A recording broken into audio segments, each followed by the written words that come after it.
Welcome. I don't know if we wait far too many people still to come in. Uh, are we done with the coffee break, more or less? Looks like. Much. Was it bell? Okay, there was a bell, so we are allowed to come. Wonderful. So, welcome to the machine learning and data assimilation workshop. So we will be discussing mostly about machine learning, but maybe we need to bring up data assimilation as well in the agenda. My name is Yanis Athanasiadis. I'm a chair of artificial intelligence in Wageningen University in the Netherlands, and I'm leading the AgMIP working team on machine learning for agricultural modeling. So a little bit about the agenda for today. First is to touch base to see where we stand, what happened since AgMIP10. We are a new working team. So I would like to report a little bit of what happens the past a year and a half. And then start a discussion about how new people can join us, but also what could be next steps. So what we would like to do next, and what are plans and priorities for the next year. Okay, I'll take that. Continue. Okay.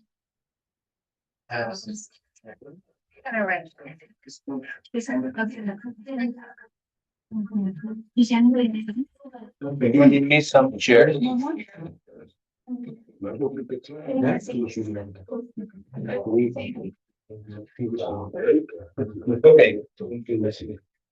So before we start, shall we make a quick round of introductions?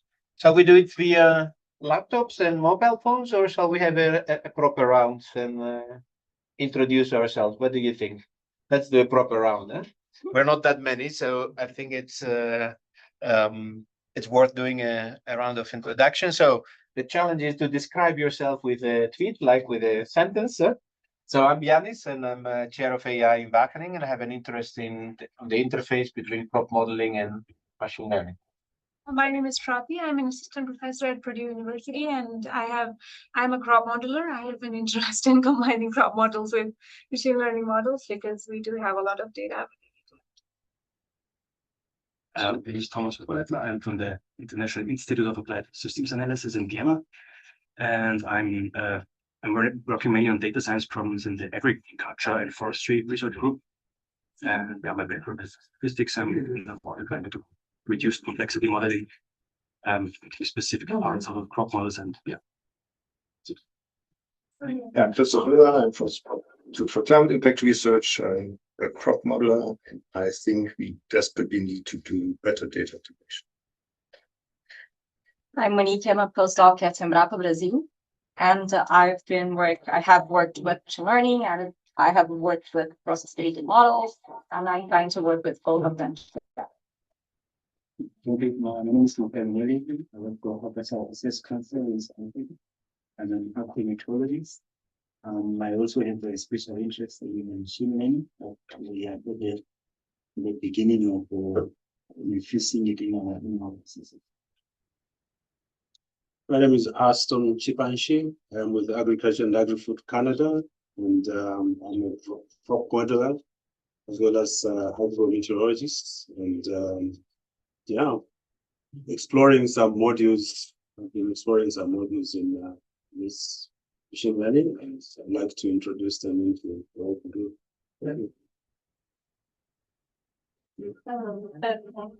My name is Samar Klaver. I'm with the CARGO. I'm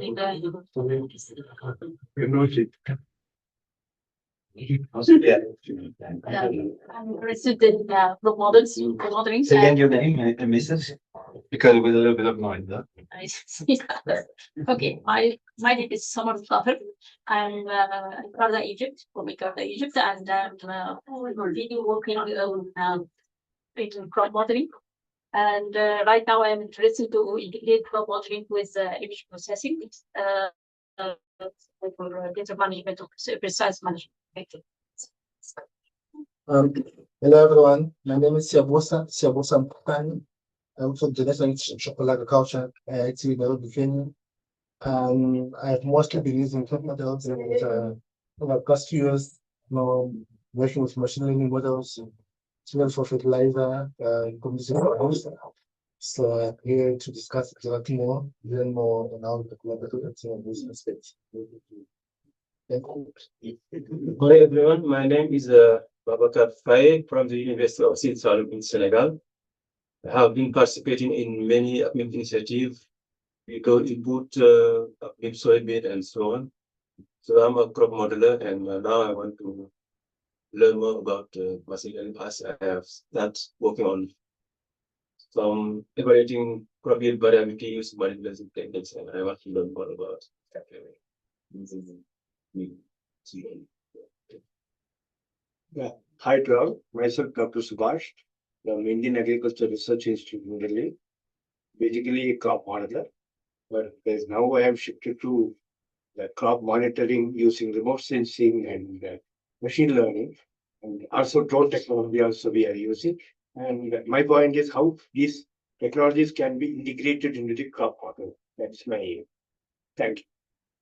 Okay, Ishfaq Jetta here from Pakistan. I'm member of the Student Council also. So working as a on a crop model, basically trained by as an agronomist, and I want to learn something on from machine now.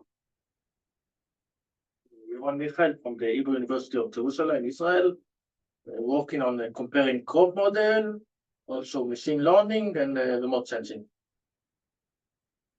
I'm Mark Bundy. I'm a professor at UC Davis, agronomist. I work a little bit in crop models and remote sensing and learning.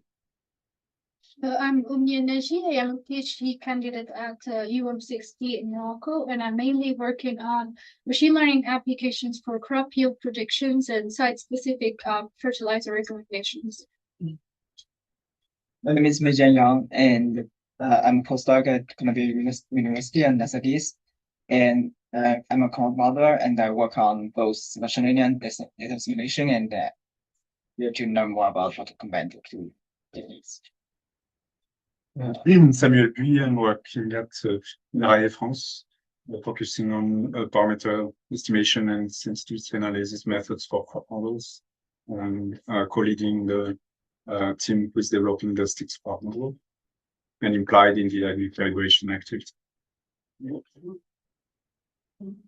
My name is Daniel Wallach. I am at the University of Bonn, and I am a member of the AgMIP calibration group. I'm totally convinced that a major path for improving crop models is better use of the data that's available.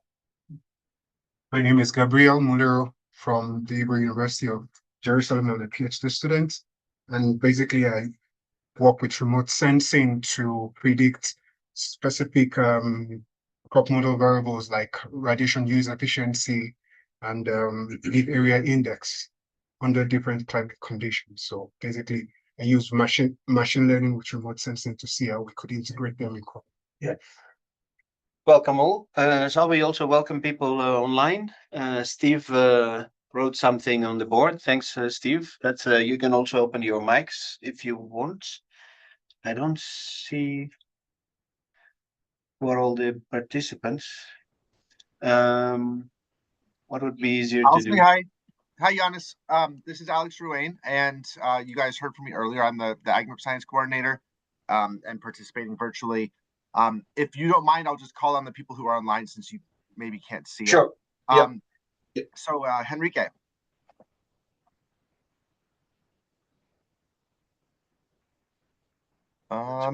Maybe Henrique isn't near his microphone. Colleen? Hi, everyone. I'm Colleen Weatherwax. I'm a programmer at NASAGIS, working with Alex Ruane on some crop modeling, machine learning. Yeah. All right. Jingyi. Welcome. Yeah. I'm Jin. I'm a postdoc in Wageningen University, work with Yanni. I'm working on the deep learning based crop modeling. Thank you. All right. Stephen Welch. Well, I just put the tweet on your screen there. Thomas can't just do it, and door, so you can kind of read what I'm interested in there. Great, thanks, Stephen. Ron. Yes, hello everyone. I'm Ron van Bree. I'm a PhD student in Wageningen University, supervised by Yannis actually, and I'm working on combining biophysical crop growth models with machine learning. Ami. Hi, my name is Amit Srivastav. I work at Leibniz Center for Agricultural Landscape Research, Germany, in the group multi-scale modeling and crop yield forecasting, where we are trying to develop a hybrid modeling concept which can be used perhaps to improve crop yield predictions. Thank you. Kirsten. Hello, I'm Kirsten Verberg from CSIRO in Australia, working on modeling nitrogen dynamics within cropping systems and having seen how machine learning can be useful for processing the output and interpreting it. I'm keen to learn more. Thanks. Michiel. Hi, I'm Michiel Kallenberg. I work with Jannis in Wageningen University as a researcher. And I'm mainly involved in SciBench in the AgML team, and we will present results tomorrow about that. Thanks. Abdul Rahman.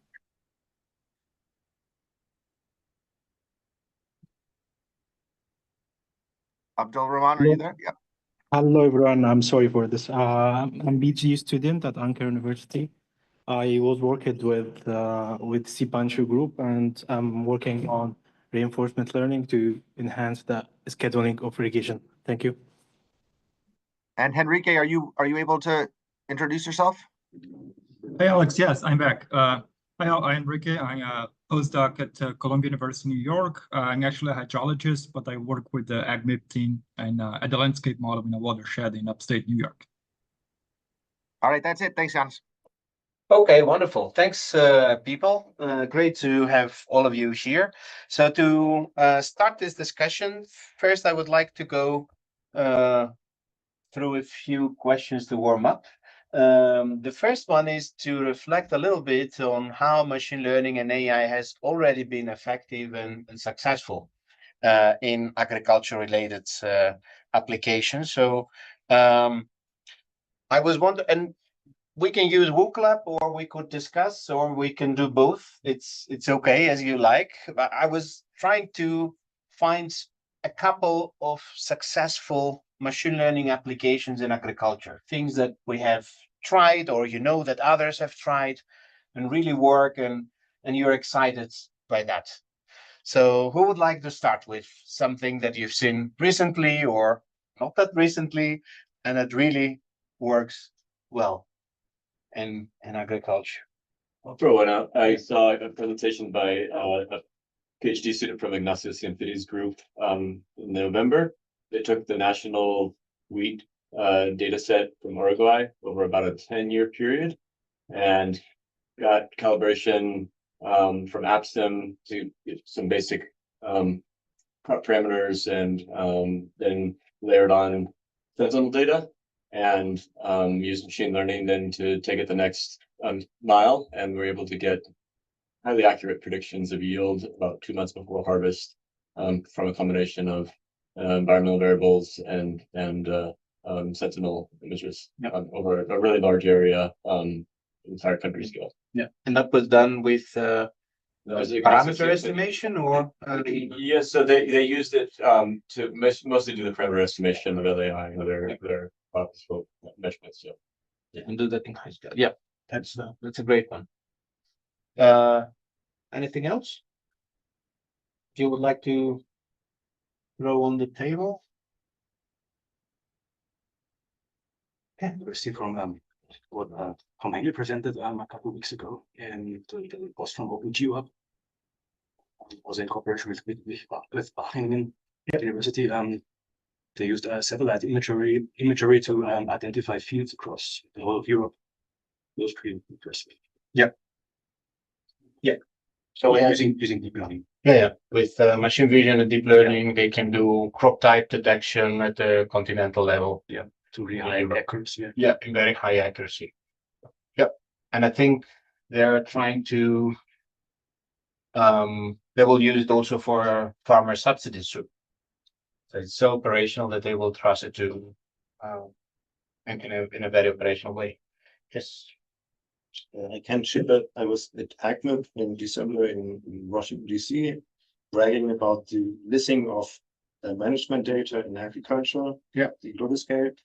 And someone approached me who was from Google, and he pulled up his computer and kind of zoomed into India, which is the continent they've done it for now.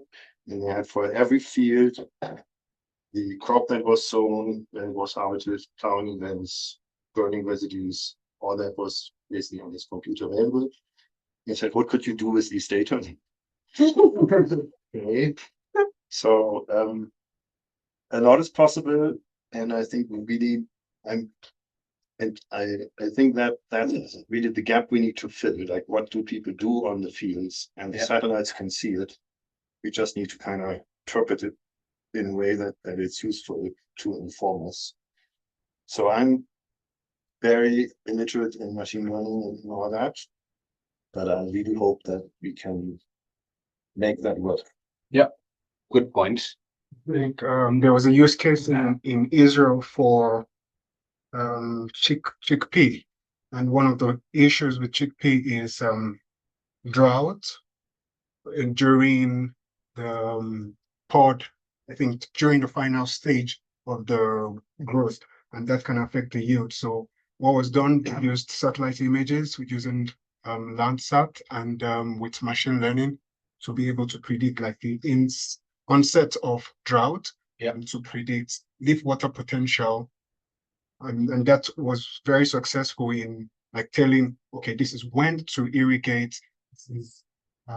This amount of irrigation should be given. That was successful. Yeah. Well, I would share a different experience, which is depending on machine vision and using deep learning. We are developing right now a system, a physical system for the farmer to detecting pests and disease, especially for some cash crop types or cash crops, especially for tomato. Right now, we are just depending on the imaging, taking visual imaging, especially for complex images, and we are applying machine vision analysis for this to detect certain types and give the farmers some plant protection conditions. And it actually, till now, the accuracy is very high. Very extremely high. Yes, extremely high, and we are trying to evaluate the system more with more complex conditions. Same idea. Some colleague of mine are working on extraction of structural traits from deployment for SOP phenotyping.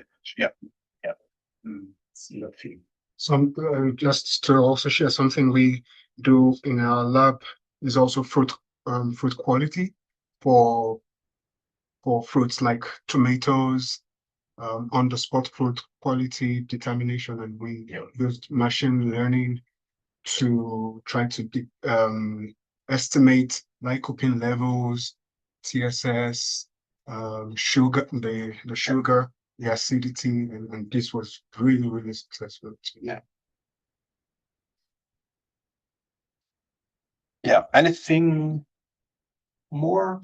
So we move to the next one, and maybe we come back together. So the next one is, what do we think would be impactful examples of machine learning? Not successful, but desirable. What would have a big impact? Which maybe it's not always the same.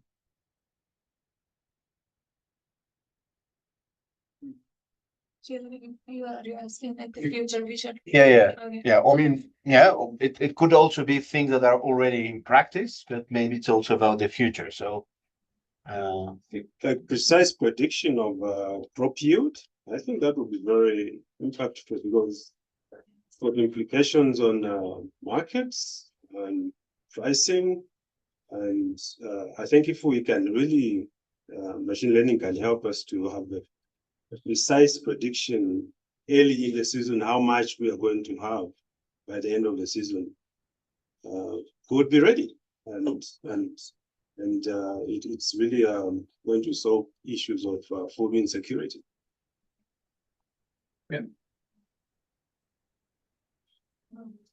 actually, also the low cost, really low cost advertising systems, especially those systems that can give the farmers not only the reduction of the crop yields or something like that. We are looking for more recommendation and interactive recommendation, especially for those recommendation related to on-farm management, techniques or weed management.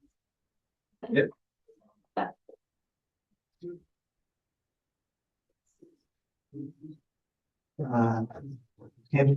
was not quite the short. Okay,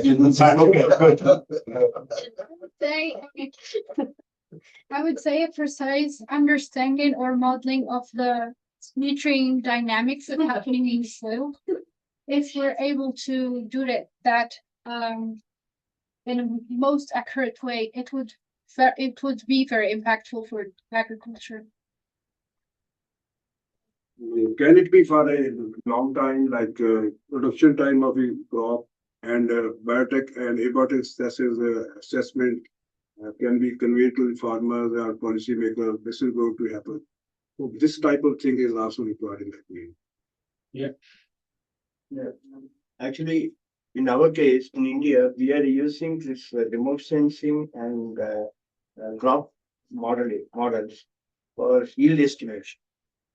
That is okay. We are getting almost 70 to 80% accuracy. How we can increase the accuracy if we incorporate the machine learning language of ML and AI? How we can integrate with this so that we can increase the accuracy at the district level or at the block level or small level. Yeah. And how we can across different scales. Yes. Yeah. At the national level, it is okay. We are getting good accuracy. But when we move to the smaller level, regional level, then the accuracy is not there.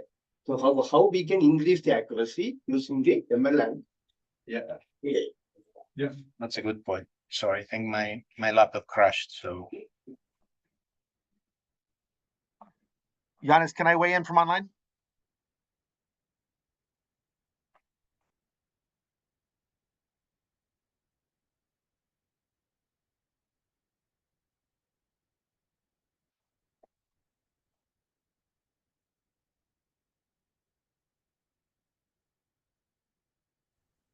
can you hear us? It also kicked me out. Giannis, can you hear me? Yes, now we can. Please go. Okay, good. Yeah, you guys froze for a second there. This is Alex online. I would add a few things in here. One would be using machine learning to disentangle the causes of past impacts, to try to figure out what actually caused something to occur. So kind of historical analysis. And you could likewise apply some of those similar methods in a crop modeling world to figure out what strengths and weaknesses models have. And then the other thing kind of goes along with some of the conversation in the panel this morning, which is related to figuring out where a particular set of systems is most likely to be successful. So this kind of broader casting of key system attributes and suitability to new regions or distant regions. Thanks. Yeah. I think a better system understanding of the human decision part and the natural growth conditions or what happens in the plant would be very impactful for science, maybe not so much for societies and markets, but so that we maintain relevancy with the models that we have or the tools that we have. I think this disentanglement would be super useful to achieve, like with an explainable understanding of the dynamics, because this short-term prediction and all that, I think that's already on a track that's unstoppable with the moving. Yeah. But to have to go beyond yield, which is like we have so many expectations for agriculture that are not related to yield, but to environmental impacts and all different sustainability indicators, that's where science kind of is blind, and we need a better system understanding, and that's where I think we could go to. Yep. Yeah. And given that we are at CIMIT, looks like my presentation comes back. I think the link to genetic improvement is also very promising. So how we can link the systems approach and data coming at different scales with genomic information and prepare for the future. Okay, a lot of potential. I think it's a very clear, also from the discussion here, that machine learning is moving forwards our capacity to use data and remote sensing um, and derive information that is not directly measured at different scales, either that is about detecting pests and diseases or phenological stages with drones or acidity of fruits or protein content in crop yields. But also there is a potential to use it for better understanding the interactions, looking back and helping us to reduce the uncertainties to move forward.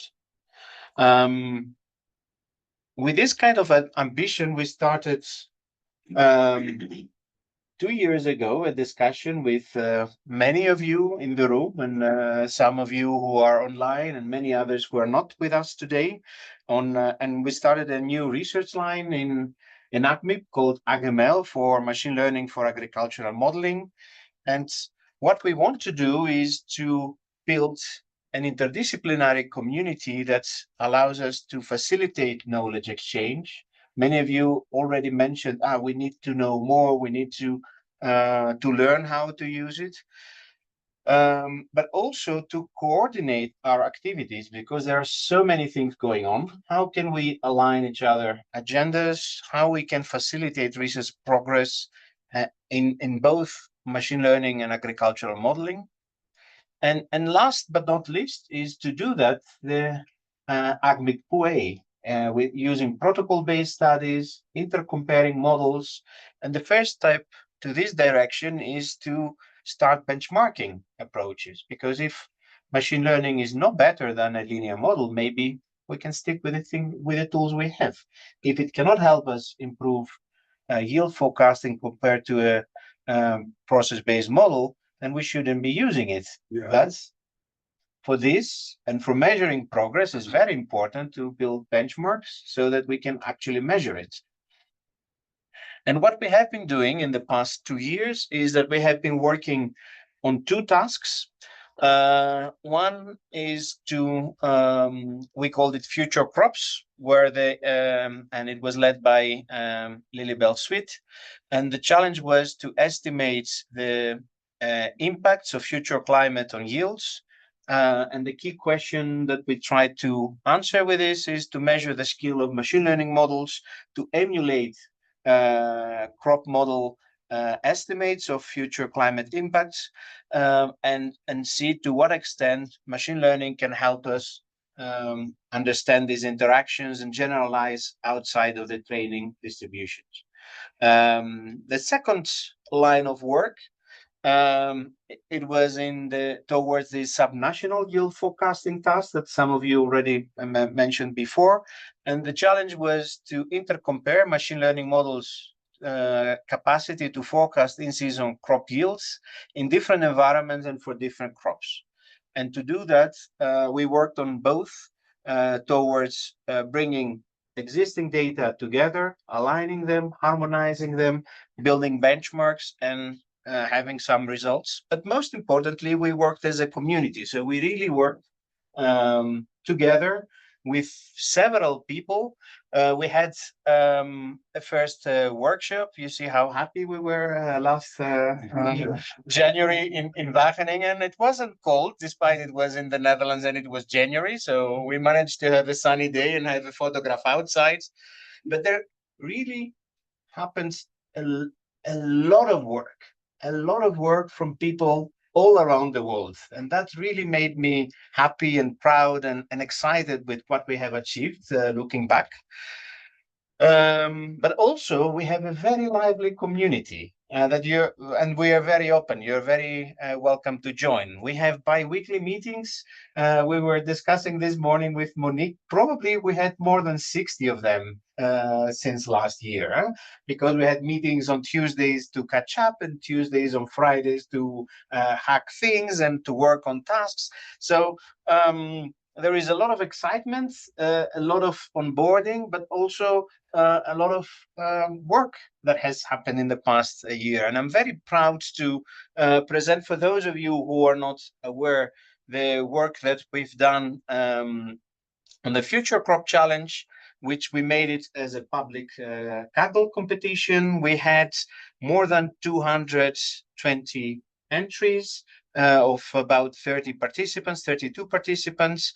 And now we are collecting, and this is the leaderboard where we see how different machine learning approaches manage to forecast future yields for different climate scenarios.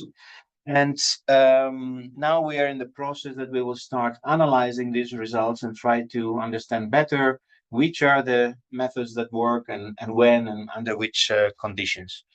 Would anyone from the who worked on this would like to mention something more? Is it a good summary? Yeah. At an executive level, did I miss anything very, very important? The fun part is that we will have them present their work Yes. to understand better, so and to avoid any confusion. Yeah. So we want to invite all these participants to share their knowledge, their tricks, and what worked and what didn't. Their hacks. Yes. Giannis, can I jump in? This is Alex yes, online. please. I just want to say it's a slightly different world than the one that the typical crop scientists and climate people and economists work in. This idea of a challenge, this idea of a competition, the major conference papers, are almost more powerful than standard publications. So one of the things that I've really valued also about engaging with this community is kind of understanding the perspectives and the landscape on the other side of this partnership. So it's important that we don't just get people who throw in their results and then see if they won and then walk away. We want to entrain these people. We want to engage. We want to learn from all that. So that's something that takes a little bit of a cultural shift for everybody here. Thanks. Yeah. The top two on the leaderboard, they were not related to crop modeling at all. Yes. So they learned from things that I posted on the board. I was active on the competition as well to help. Here's how we know how to do things, but give your input as whatever you like. And they had their insights, but they also used some stuff that I shared with regard to phenology and thermal time that they didn't know. Yeah. So it goes a little in the direction of external people. Yes. Just to add on what Monique said, for example, Abdelghani, who's the second on the leaderboard, he is a consultant. He's a data scientist. But after the Future Crop Challenge, he just got hooked on the whole simulations that he did his capstone. He contacted me and I was like, yeah, you can work with if you like this. Yeah. And he did his capstone project with me at the university, and now he is applying for a PhD just to do this. Yeah. To switch literally from industry to academia. Yeah. I mean, this leads to a more broader discussion, but I think there are two components here. One is that we need this cultural shift and really have an interdisciplinary community, because there are so many developments in the AI community the past 5 years that it's hard to catch up. And we need to be honest with that.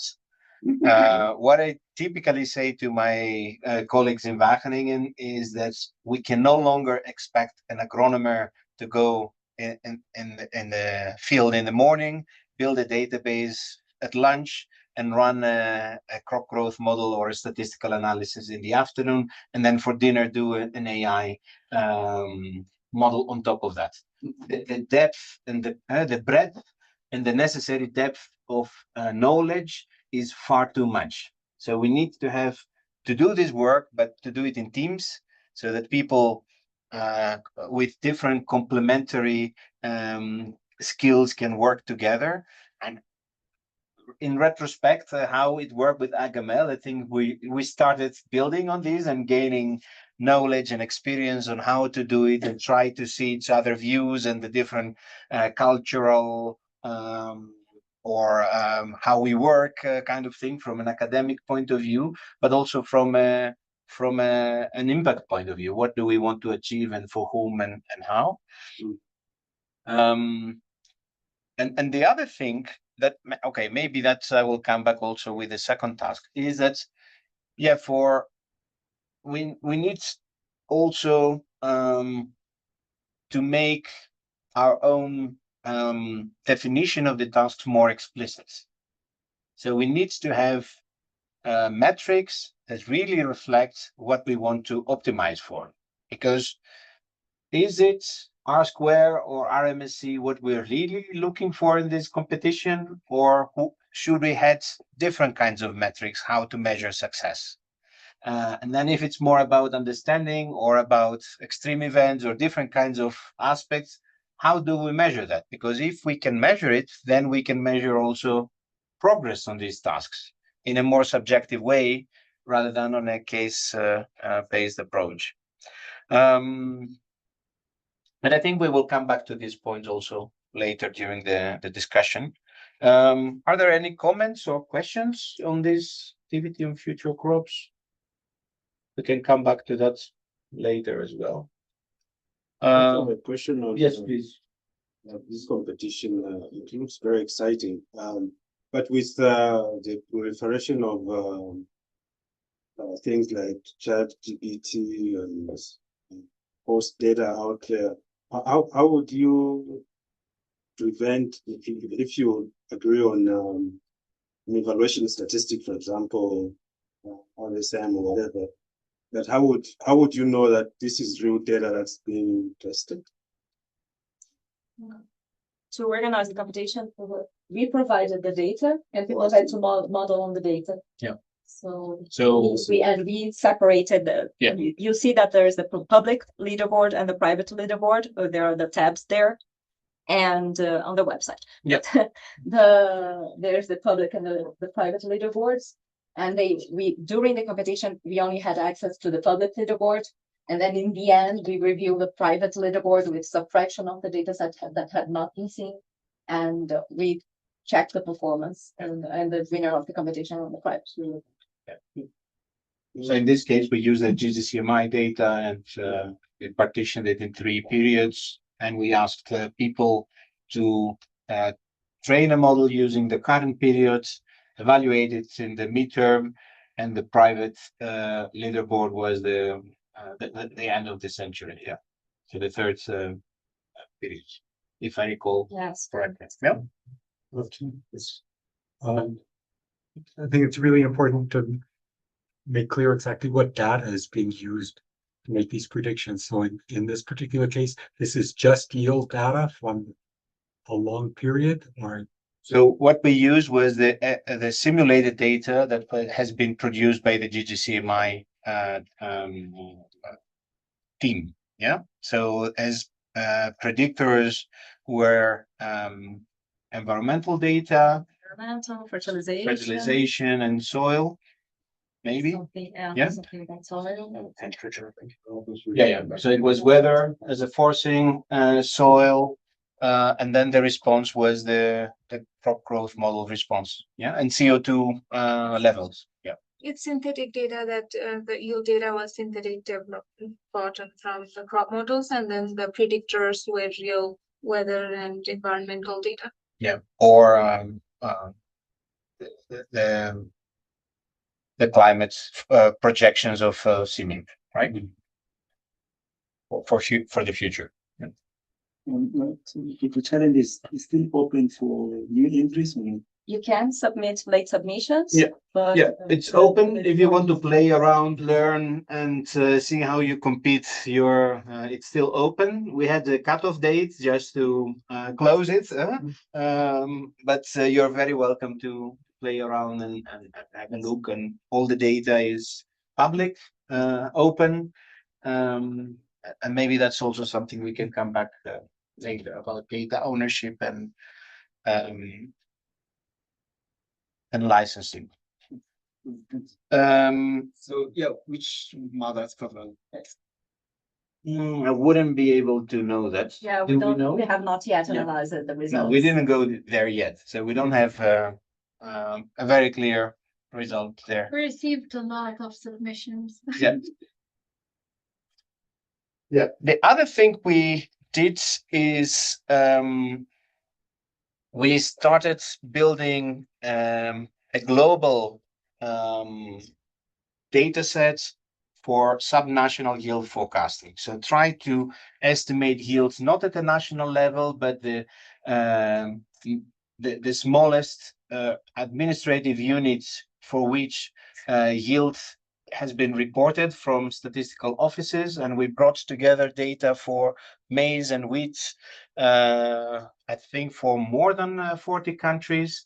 And then we matched it with remote sensing and environmental data with crop masks and aggregated those into predictors and targets for the past 20 years, I think, from 2004 onwards. And here we see a couple of things. On the right, we see how diverse is in this kind of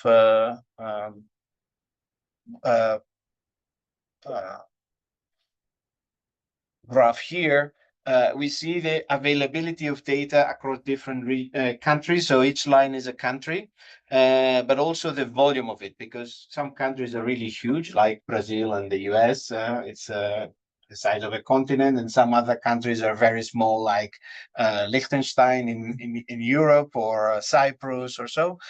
But also it's the temporal availability of data that changes. So yield targets are not reported consistently across all these years. So we have all these issues related to spatial and temporal availability of data on the one hand.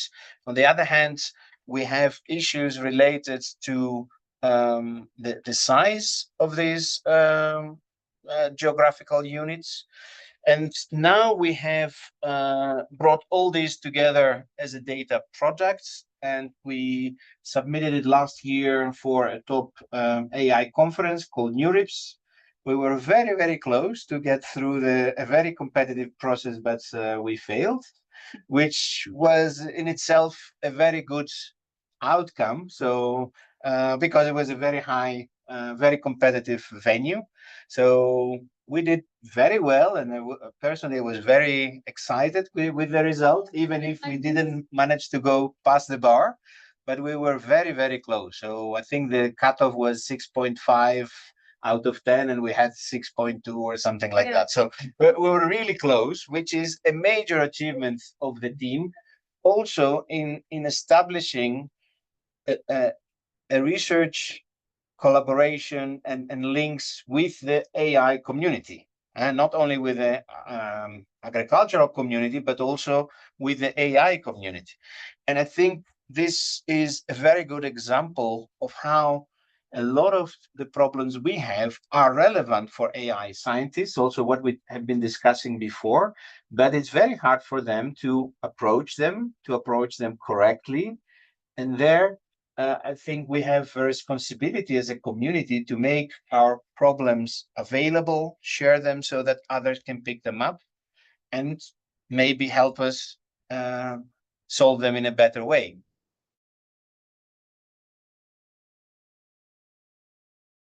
Results that we didn't process very well,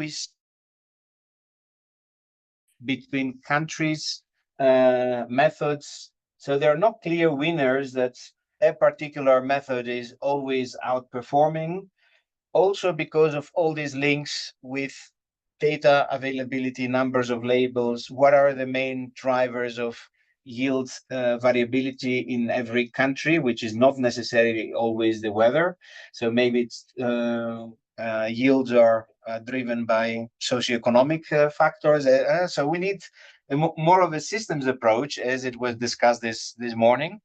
And now we have the data set published. We have it submitted in environmental Earth System Science Data Journal as a data product. And we are in the process of starting an intercomparison of different models and see what and analyze and understand better what works better where and under which conditions. Maybe someone from the SciBench team would like to share something more, either online or here. Yeah, Michiel is there. That's so Yeah, that I was think led you covered it very well. Okay, thanks. Thank you very much. This was led by Dili Paudel, a former PhD student of mine who left academia for a cryptocurrency startup in California. So we need to attract people and compete in a global level for these kind of skills. So I can see. Yeah, please. We actually have a presentation tomorrow on this. Yes. It's in paper presentation session 6, where I'm going to go through what data we have in the SciBench data set, what are the data sources that we use, how can we obtain this data set, and how to use this data set for your own purposes and report back results as well. And what are our plans with this data set for the future? So all that in paper presentation session 6 tomorrow. And Michael submitted the abstract, but I'm presenting it so you can see both of our names in the presentations. Yes, great. Moving on, another major outcome of the past 2 years collaboration was a perspective paper where we brought together our discussion that brings also all these points that we touched today, that we need a transdisciplinary coordination for advancing agricultural modeling with machine learning and how this can happen. The paper has been accepted. It's not out yet. If you want a copy, drop me an email, but it will be online in a few weeks. I think either end of April or beginning of May. I think it will be the May issue, which is a major achievement of the group. A little bit of what we discussed there is also I'm looking at the time, but okay, what we see as examples of how machine learning can be used to address current challenges in agricultural modeling is all across the cycle of collecting observations, making better use of that, filling in gaps, or using machine learning as a virtual sensor for certain things. The other is more into the direction of using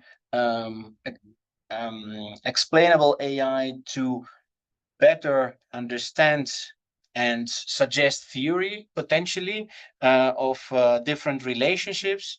And the other is on using machine learning for improving crop models. For the processes that we don't understand very well, we could have data-driven components that can help us make better estimates, improve predictions as a first step.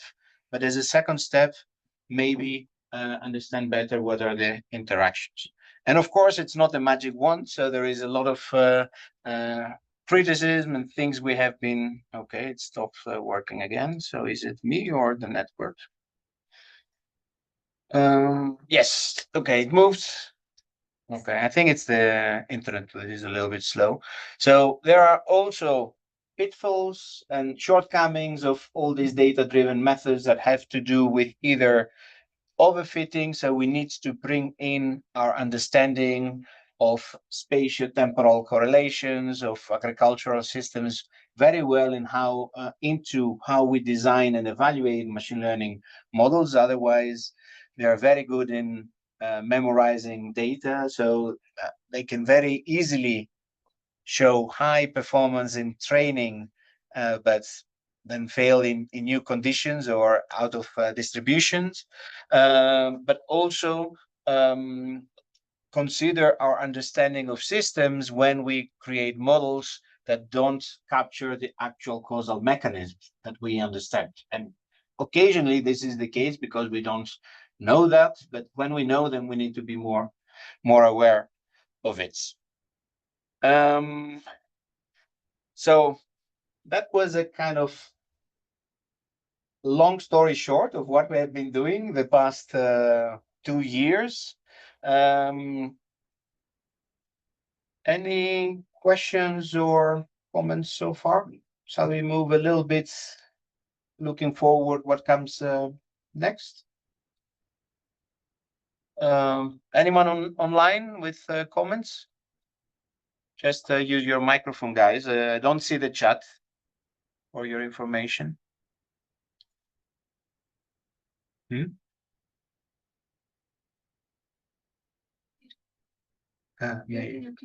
Okay.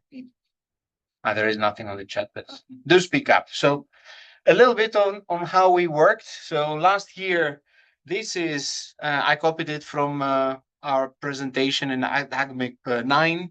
We were trying to figure out what we want to do as a AgML working group. And then we wanted to work on using machine learning for driving future research projects, progress, work on interdisciplinary collaboration, but also particularly in the interface between machine learning and crop models. So how we can build hybrid methods, approaches to crop modeling for different kinds of tasks, from emulators like future crops to downscaling, post-processing data, gap filling, and different kinds of methods. We had a lot of things in our interests. We worked only in a few of them. Those I put in bold. So we really worked, and I showed you some results on benchmark data sets, and we learned a lot from that because it was a very difficult task, both of them.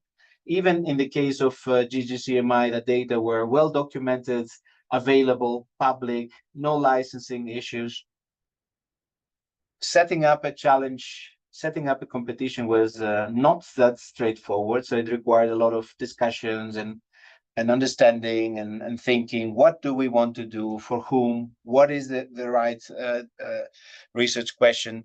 In the case of SciBench, it was even more complicated because we kept on going around and around. Which are the right predictions? Which is the right spatial scale? What should we know? What is the right metric? How early in the season should we make a forecast or not? Should it be at the middle of the season? It should be one day before the end of the season. For whom are we doing that? So, and all these details are not details, are actually essential. And that's really, I think, one of the take-home messages for me is that this requires a lot of collaboration, input from people with different kinds of expertise and backgrounds and ambitions, also where they want to go, but also requires a lot of effort. So it ended up being a much more difficult project, both of them. And in all our excitement and ambition and planning how fast we will deliver, we will always incredibly late. But also we managed a lot. So I don't say it in a bad way. I'm just saying what happens. So at some moment in June, we did a retrospective and we discussed what went well and what didn't go well and what we should keep or what shall we change. So in terms of what went well, and that was after a very intense sprint of putting out a SciBench and submitting a paper with a very hard deadline, because computer science conference have very hard deadline. So everyone was really exhausted, tired, a lot of really hard work has happened. So the what went well maybe looks more empty than what we should change, but actually it was more creative than it looks from this distance. Definitely mags are great, so people were excited to have an AgML mag in their on their desks.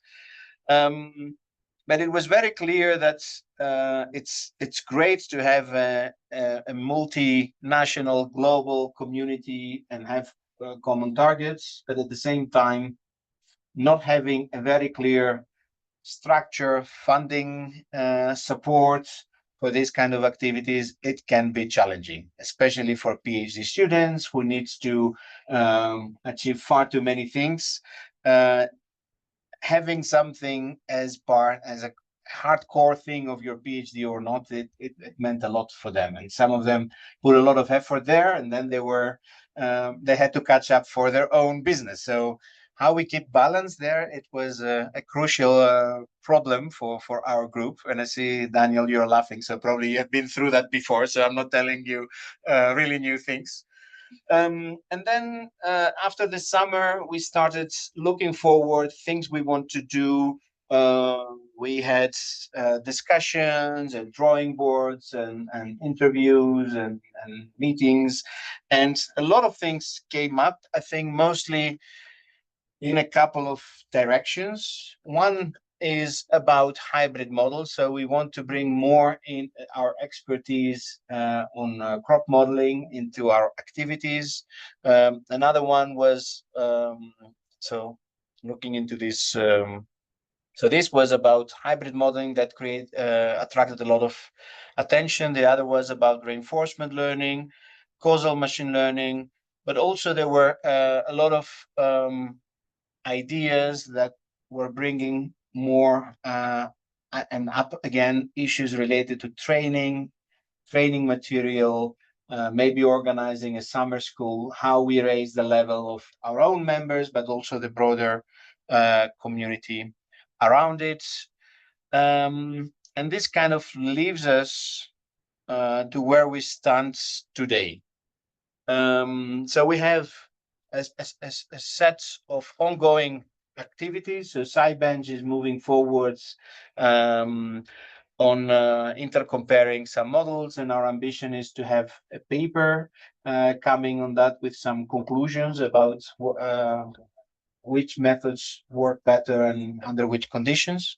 Future Crops is also we still want to do the analysis of the results and see what we've learned from this exercise. So it's great to have a competition and assign a winner, but we want to reflect a little bit and come back with some more concrete answers. And also a third line that we have been working is on machine learning guidelines, good practices on how to do that. And we have a presentation tomorrow.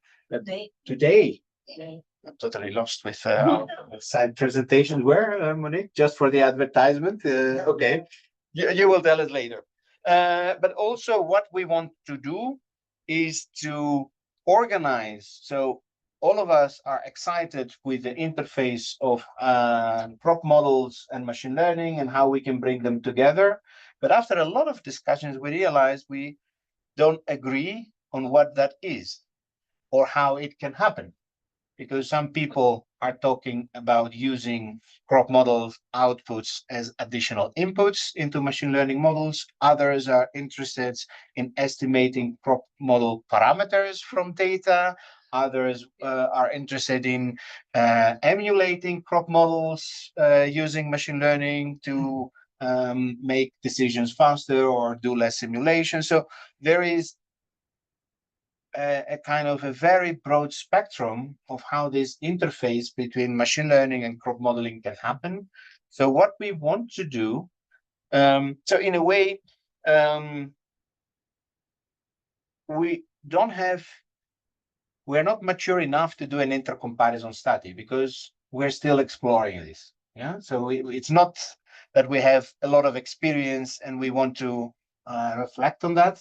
So what we want to do in the upcoming period is to organize an online seminar series where each one of us who works on this, and a lot of us work on different aspects on this interface between machine learning and crop modeling, we will start sharing our knowledge, our experience, and maybe through this process we can learn more and find more touching points for having an intercomparison activity.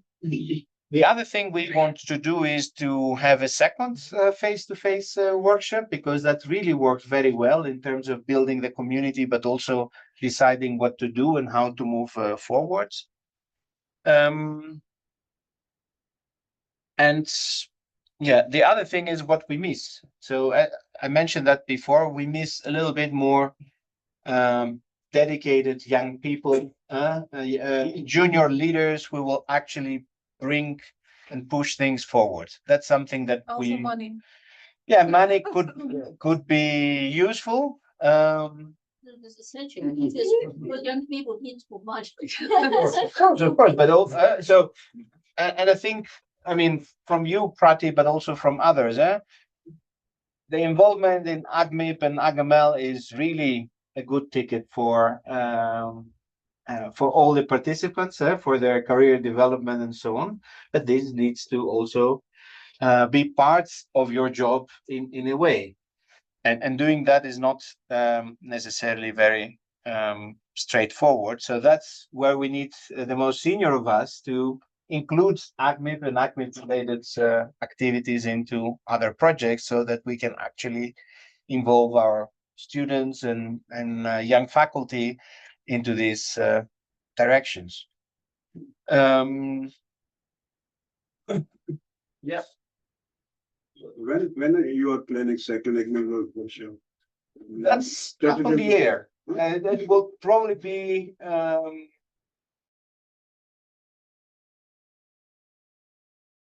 maybe it's early 2026 or late 2020. If you have any suggestions or if you volunteer to host it, that would be wonderful. We have a question online. Juan Liu is asking how to join the workshop and the seminar. For all these activities, join our mailing list. So go to agml.org and then send an email to agml-join@agml.org, and then you can you will be involved and you will be invited in. You're not going to miss anything. So if we do something, it will come through the mailing list. Yeah, and with that, I would like to open the floor for discussion in terms of activities that you would like to contribute, that you think it would be interesting. Go ahead. Or any other questions? Actually, it's not questions, just Oh, general Mark. comment Yeah. about the type of operation in this activity. It's very, very important and promising activity.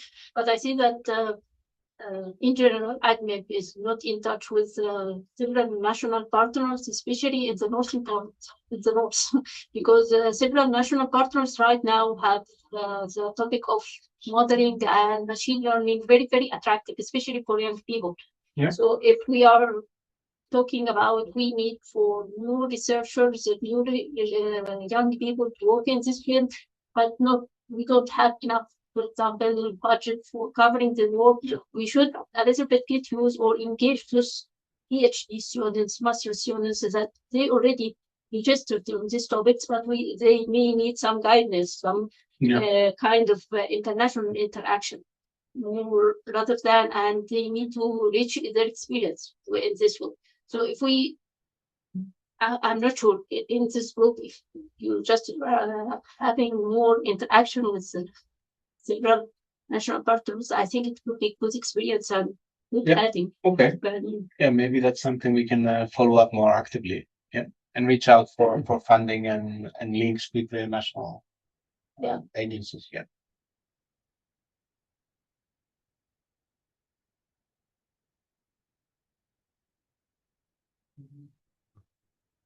I'm wondering about the competition between crop models and machine learning. And I'm wondering to what extent they're really trying to do the same things or not.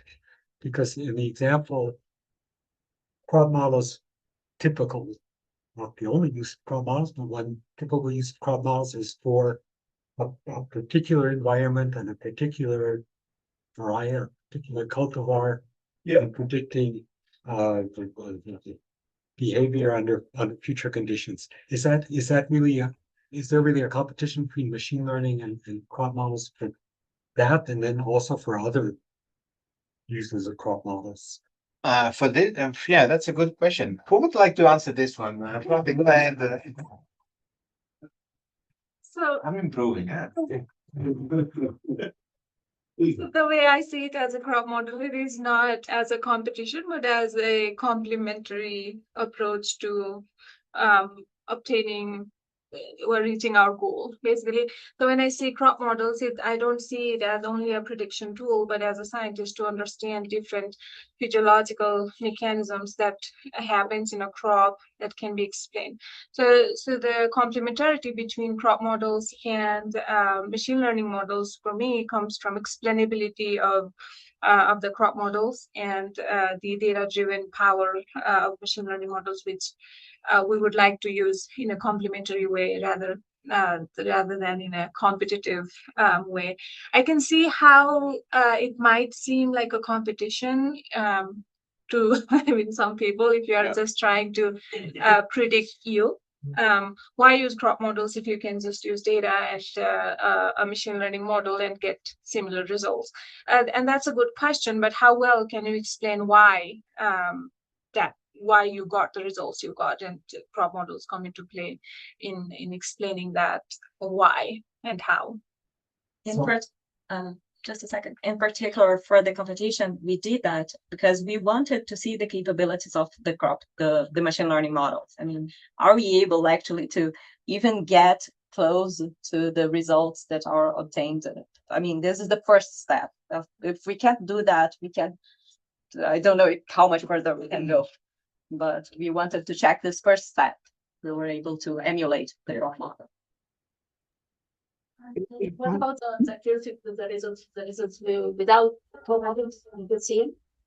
I think in that case, for the competition, we had very low errors for maize, but much higher errors for yield. The value on the leaderboard was an average. I don't remember exactly how it was calculated, but it was different. And then we have to dive into the analysis to understand better what was given on there. Okay, because we already have some experience in comparing between the results or the analysis with only machine learning separately and crop modeling and linking both of them. And we found that the results with machine learning are a little bit static. For example, you can't introduce interactive or changing dynamic in the systems. So the crop model is more capable, still capable, rather than using machine learning separately. But when we integrate the both of them together, we get better results actually, because machine learning actually is not, it couldn't replace the process models. Process models still superior to now, but the machine learning just supported the efficiency of the application of. Do I need to raise my hand or can I just say something? No, you can't just say something. Yeah, go ahead. Yeah, okay, so it's not necessarily the case that, well, in fact, it's not the case that machine learning and let's say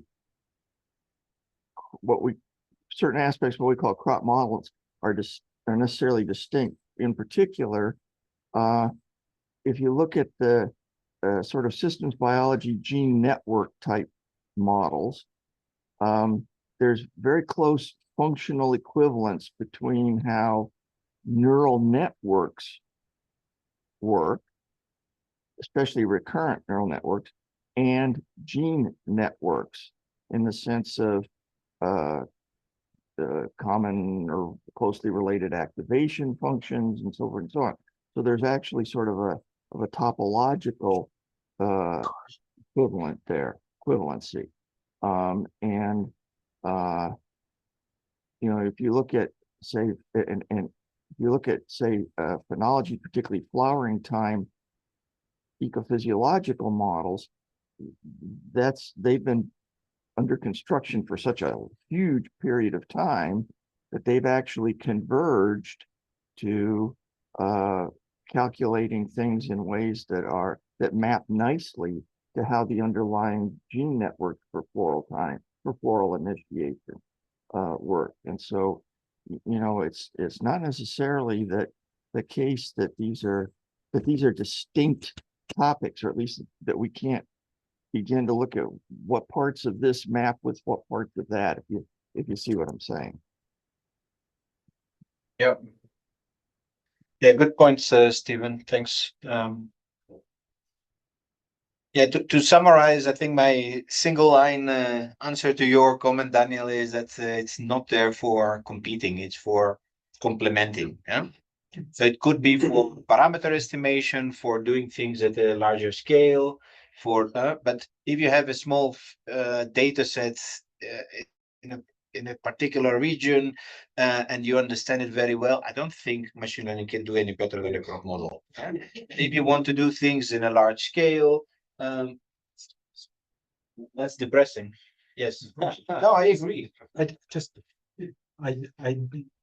don't think it's bad that I think there is competition because I think what people really want are the best predictors or the best tools for doing what they want to do.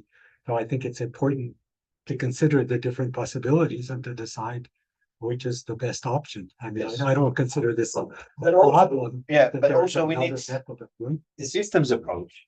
So what I was saying to some people in the Netherlands, even if you have all the data from every farmer in the Netherlands, with a data-driven model with AI, you cannot answer a question about how you will reduce how farmers should apply less nitrogen, because that's something that they have never observed.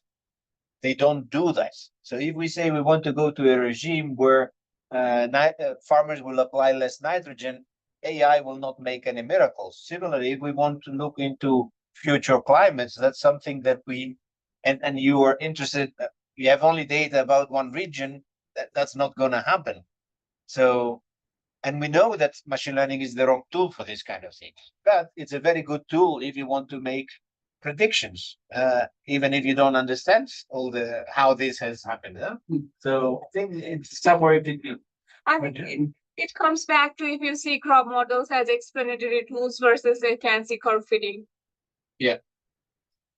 So if you see it as a fancy curve fitting, then maybe it's not that it's a competition.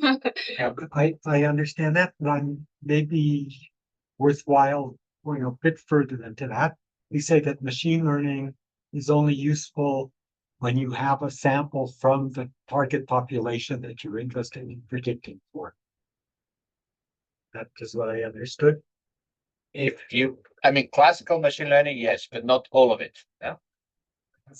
Crop models, if you train a crop model, if you calibrate a crop model using data on one type of environment, and then you apply it to very different conditions, it will not work either. So I think crop models also need data from the target population that you're interested in.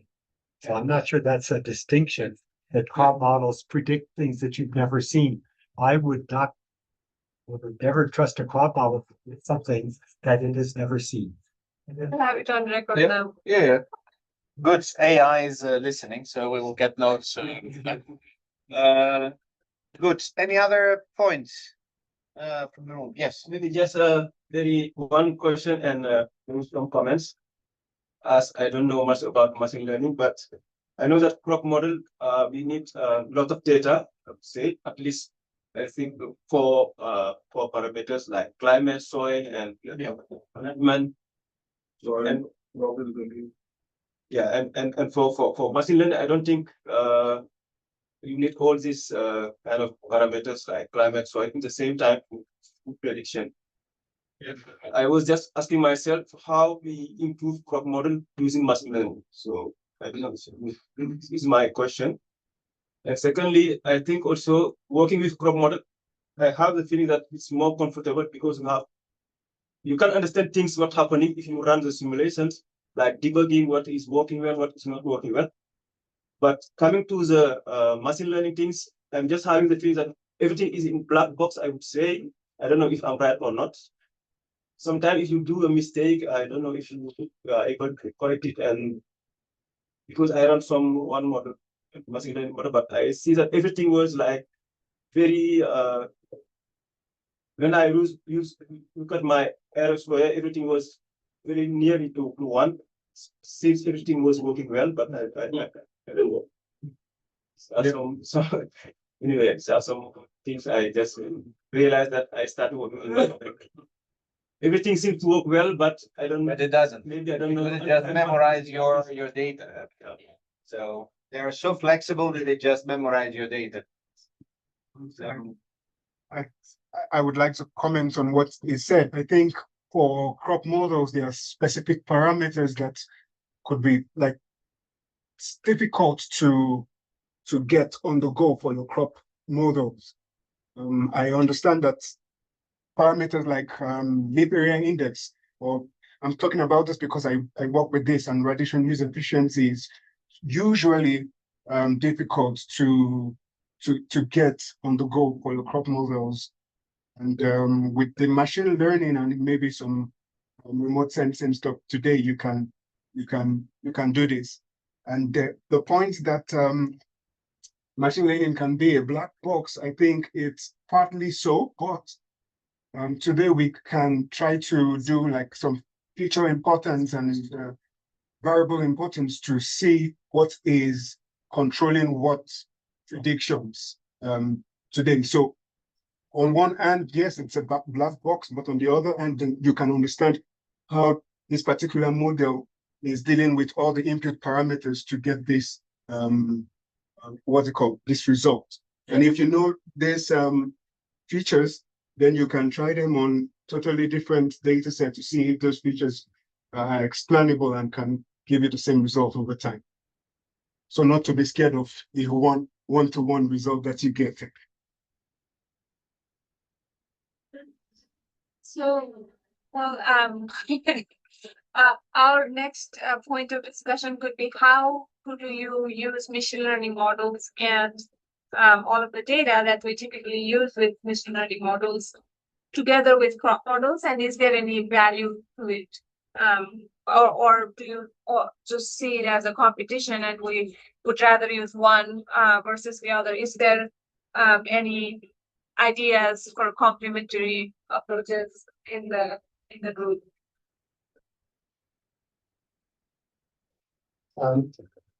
Then I think I just wanted to add to the discussion. Some of the work that we're doing, we'll be playing the Significant Global Initiative. We are trying to develop it as recommendations and such. So we are coupling outputs of a code model into a machine learning model. So basically, we use a model Crest. Of course, we might argue or discuss whether it's a full model or not. But basically, Crest it's a model basically designed to understand soil nutrient dynamics. So using that, so we use economic data. We field basically nutrient trial data, fed as rates and yields, and then we move with the model, and then we generate the amount of nutrients in the soil for a particular point.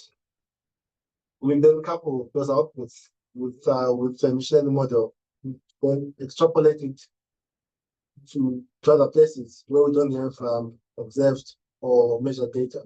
So this is a typical example of some of the work that we do that couples the model outputs with machine learning algorithms such as random forest and so what you're saying is using the crop model as is and using its outputs in a machine learning framework to get better predictions, right? Yes, and also extrapolate them at scale as well. Because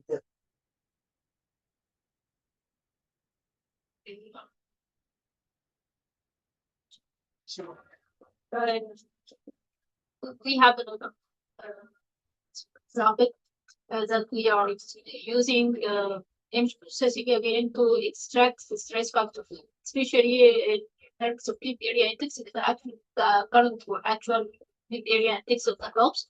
And we are using this data analysis of using image segmentation and we are using this data as input for the crop modeling for calculating the exact amounts or incremental amounts nitrogen items to calculate the amount of feed. This is actually will be a presentation I'm going to the presentation in session 10, I think. So this is one of the topics that we are working on now. It's very hard to hear because of the AC. But let me reiterate if I understood it, and maybe other people can also get it. So you said you extracted stress factors with a machine learning model and used that in a crop model. Yes, as an input, yes. As an input. Yeah. Okay. Okay. And you have a presentation on that on session 10. Session 10. Okay. Yeah. That's it. I also have a post on that as well. No, I forgot today, but it's Okay. So there's no competition as such. The question that was raised between crop modeling and machine learning, I don't think we should be talking about competition. For me, I take machine learning as a tool that can actually enhance crop modeling. There are a lot of things that we are not able to do properly because we don't have the capacity, or we don't have the sufficient tools, and machine learning is helping us to do a number of things like what has been just said. So there's no competition there. I left for a second. I don't know if Jonas mentioned, but that's the paper that you were going to publish. Yes. Yeah. No, we discussed these kind of things there. Yeah. I wonder if it would be possible to make a typology of problems, specify types of problems, and then for each type of problem, try to identify what would be the role of crop models and what would be the role of machine learning and what would be the role of, for instance, AI. For example, the challenge that you created, that's one particular kind of problem, a set of input data and objective. And maybe there are different types of problems that you could look at and see whether in each case what would be the role of each one of these tools. There are many limitations in the models, and that can be covered in the machine learning. And some of the crops which we can simulate in the model in these adaptation and others. Maybe by machine learning we can do that and work on that also. So I think so there's we cannot talk about the competition, but they will complement, as you rightly said. And some of the limitations I think we can solve with the machine. Yeah. So, Daniel, what do you think? I know that you said is there it was your point of view that it could be a competitive to some applications, yes, maybe. But I think it would be beneficial for the group to hear from you as a calibration expert. How could we, or is there any ways that you would recommend or suggest that we try? Did I put you on the spot, Sonny? Oh, no, not at all. No, I don't know. I just, first of all, I mean, crop models have a lot of problems, and they're very often very poor predictors. So if there's a better way to do things, it's absolutely important to try to find them. I think an awful lot of what you can do depends on the data available. So I think you really need a topology of the data available. With small amounts of data, there's very little, you're not going to get good predictions. And I think that's the case for whatever the method.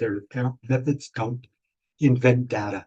Methods can use the data as efficiently as possible, but they can't create new data. So that if you don't have the data available, you're not going to be able to prove things well.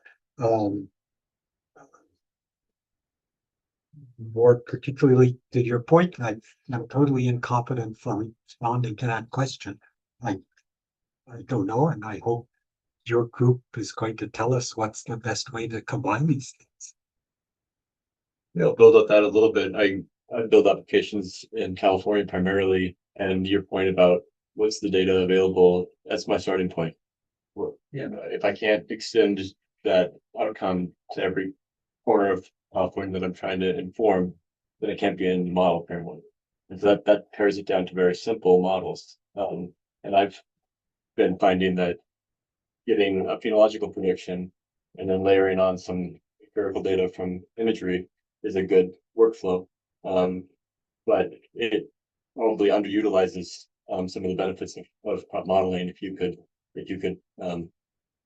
find better data sets or more comprehensive data sets, or better ways to approach that first step. But I think I'm a practical agronomist, and I'm always starting with what's the ingredients that ultimately I have to extend the information to the decision maker. And if the ingredient aren't there, then they can't be in the model. Oh, sorry. 1 minute to lunch. Yes, and keep going if you want. Okay. People will meet in the lobby and Yep. and everybody. So, Yes. okay. Shall we wrap up? But Yeah. go ahead. Yeah, just one final thought. We did not get into data assimilation and how can we assimilate data from remote sensing and satellites into crop modeling, but I just wanted to say that we are going to look into that as well, probably include it Yep. in one of our future Yep. activities. Yep. So join AgML and Stay tuned. Yes. stay tuned. Thank Yes. you. Thanks a lot for the discussion and for your interest. And do join the mailing list and reach out to us in the next couple of days. Thanks also to the online participants. Do you have any further comments from the world? Nothing online. Thanks all. Thank you very much. Thanks all, and congratulations to all the AgML members for their hard work. We couldn't have done it without you. Thanks a lot.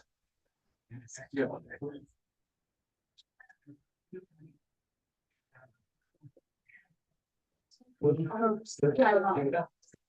need to summarize them in an Excel file. Yeah. Yeah, the other point